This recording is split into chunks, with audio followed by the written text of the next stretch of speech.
Hello friends, नमस्कार and welcome to समाधान। साथियों, उम्मीद है कि आप सब अच्छे होंगे और साथ ही साथ आपकी स्टडी भी अच्छे से चल रही होगी।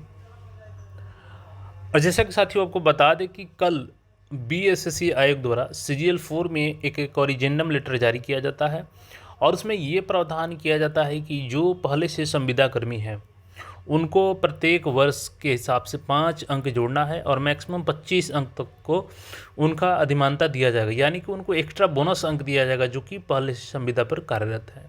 अब कल के नोटिस के बाद बहुत बड़ा कन्फ्यूजन बना हुआ है छात्रों के बीच और इसी बीच सिद्धार्थ जी उन्होंने हमें ईमेल के माध्यम से शेयर किया, किसी ने न्यूज़ बनाया है इस पे कि सामान्य प्रशासन विभाग ने एक लेटर जारी किया है और बोला है कि सभी एग्जाम में लागू किया जाए। तो देखिए वो लेटर की क्या सच्चाई है अभी हम लोग उसको जानेंगे, क्योंकि देखिए सबसे बड़ा चीज़ है ना कि बोला जाता है कि मन के हारे हारे हैं, मन के जीते जीत। मतलब सीधा सा मतलब है कि आपका मनोबल, मानसिक स्थिति अगर सही नहीं है तो फिर आप एग्ज़ाम को क्लियर नहीं कर पाएंगे। तो वो तभी सही रहेगी जब आपके पास सही जानकारी हो, क्योंकि कई बार होता क्या है कि कई लोग जानकारी तो देते हैं लेकिन आधी अधूरी जानकारी देते हैं।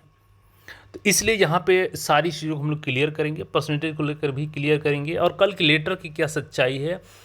जो दिखाया जा रहा है कि सामान्य प्रशासन विभाग ने अलग से जारी किया है और बताया है कि सभी को अधिमानता का अंक दिया जाना है सभी डिपार्टमेंट में। तो चलिए पूरी अपडेट को समझते हैं। अब देखिएगा यही लेटर दिखाया जा रहा है कि सामान्य प्रशासन विभाग ने ये लेटर जारी किया है।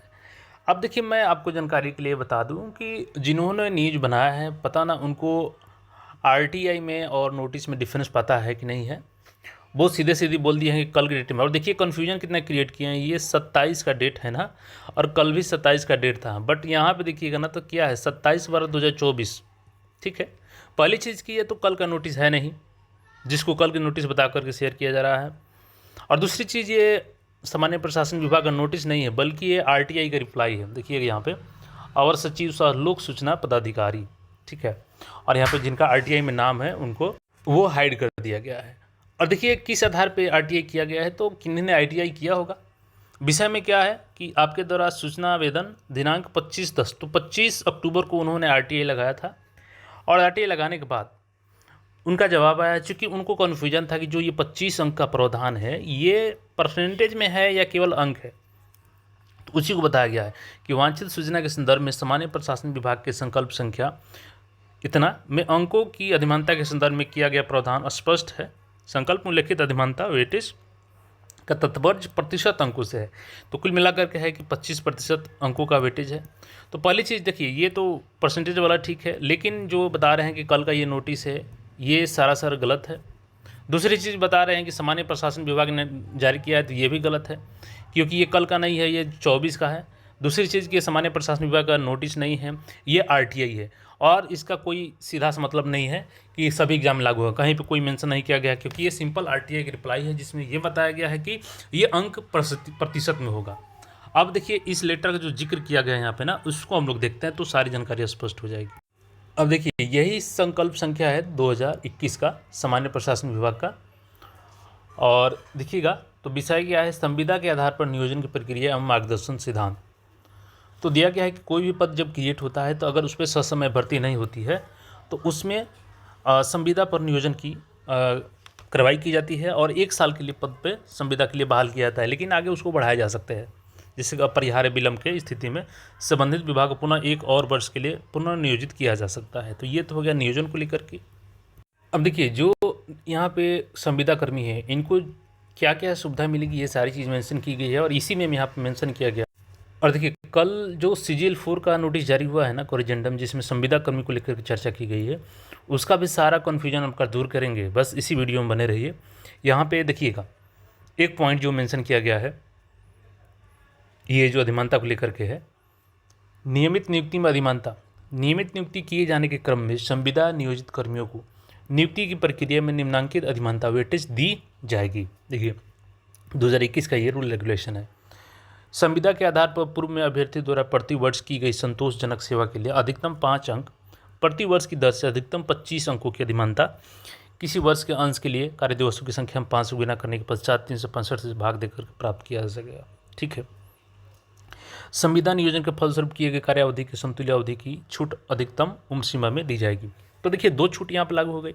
एक तो आपको अंकों में छूट दिया जा रहा है मैक्सिमम 25, और जो एज में छूट है, मान के चलिए किसी ने 4 साल जॉब किया और उनका कैटेगरी जनरल है, वो 37 साल हो चुका है उनका एज, और फॉर्म कोई आएगा और उसमें संविदा कर्मी के लिए सीटें हैं जिस पे वो कार्य किए हैं, तो उनको यहाँ पे एक्स्ट्रा 4 साल की छूट मिलेगी, क्योंकि 4 साल उन्होंने संविदा पर जॉब किया है, यानी 39 साल के एज तक फॉर्म भर पाएंगे। जितने साल संविदा पर कार्य करेंगे उतने साल की इसमें छूट मिलेगी। ठीक है, तो ये चीज़ें हो गई छूट को लेकर के। अब चलिए जो नोटिस जारी किया गया उसको हम लोग समझ लेते हैं, और ये किस आधार पे कितना अंक दिया जाता है, कितना आपसे वो आगे हैं वेटेज वाले, वो चीज़ यहाँ पे देखिएगा। अब देखिए चूँकि ये बीएसएससी वाला जो बीएसओ का वैकेंसी आया था, इसमें भी अधिमानता था, और किस प्रकार से यहाँ पर अधिमानता की गणना की जानी है वो चीज़ें यहाँ पर मेंशन की गई है, जो कि मैं आपको दिखा रहा हूँ अभी। देखिएगा यहाँ पे, देखिए लिखित परीक्षा में प्राप्त अंकों की अधिमानता, तो यहाँ से 75 अंक लिया जाएगा, और संविदा के आधार पर कार्य करने के लिए नियमित अधिकतम अधिमानता तभी मान्य होगी जबकि उस पद पर संविदा पर नियुक्त की गई हो। ठीक है, और अधिकतम 25 अंक दिए होगी। और देखिए यहाँ पे परीक्षा के अंक की अधिमानता की गणना करने के लिए परीक्षा में प्राप्त अंकों के प्रतिशत में 0.75 से गुणा किया जाएगा। ठीक है, और इसके बाद से देखिएगा, तो अब इस आधार पर जब गणना किया जाएगा, चूँकि इनको सीधे 25% का प्रॉफिट पहुंच रहा है, बेनिफिट हो रहा है इनको, तो इसका मतलब हो गया कि 150 में इनको 37.5 क्वेश्चन का लाभ पहुंच रहा है। क्यों?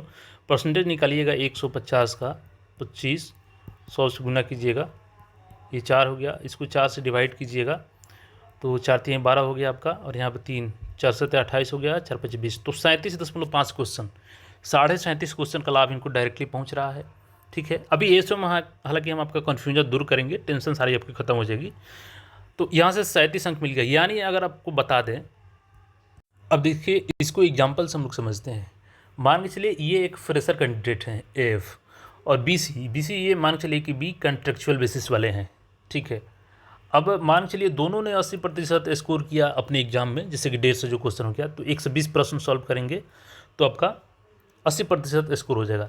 तो अब इनका अधिमानता निकालेंगे जो फ्रेशर कैंडिडेट हैं, तो 80 गुने जो फार्मूला है बीएसओ में भी दिया गया है, वही फार्मूला सब में लागू होता है, 0.75, तो इनका स्कोर क्या हो जाएगा 60, चूँकि 100 के आधार पर निकाला जाता है, तो इनका स्कोर 60 अंक बना यहाँ से, और इनका भी 60 अंक यहाँ से बना। लेकिन इनका अधिमानता मान के चलिए इनका फुल मार्क्स मिल जाता है 25 अंक 5 वर्षों के लिए, तो इनका कितना स्कोर बन जाएगा 85, आपका कितना रह जाएगा 60।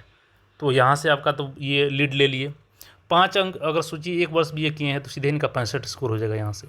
तो फ़ायदा तो है कॉन्ट्रेक्चुअल बेसिस वालों को, यानी कि देखिए सीधे सीधी यहाँ पे अगर क्वेश्चन निकालते हैं आप, तो 37.5 क्वेश्चन का इनको बेनिफिट होता है, और 37.5 क्वेश्चन का मार्क्स निकालिएगा तो सीधे सीधे आपको 150 अंकों का बेनिफिट उनको दिया जा रहा है। जैसे कि 150 प्रश्न 600 अंकों का होता है, तो 25% इसका निकालिएगा तो 150 अंक हो जाएगा, और क्वेश्चन निकालिएगा 150 में तो 37.5 क्वेश्चन लीड लेके चल रहे हैं ये लोग ऑलरेडी, अगर पूरे इनका 5 साल का छूट मिलता है 25 अंक। तो इस आधार पर देख सकते हैं कि यहाँ पर अंतर है, काफ़ी अंतर है, और यही कारण है कि जो इंजीनियर वाला, हालांकि अभियंता वाला एग्जाम रिजल्ट आया था उसमें काफ़ी हंगामा हुआ इसको लेकर के।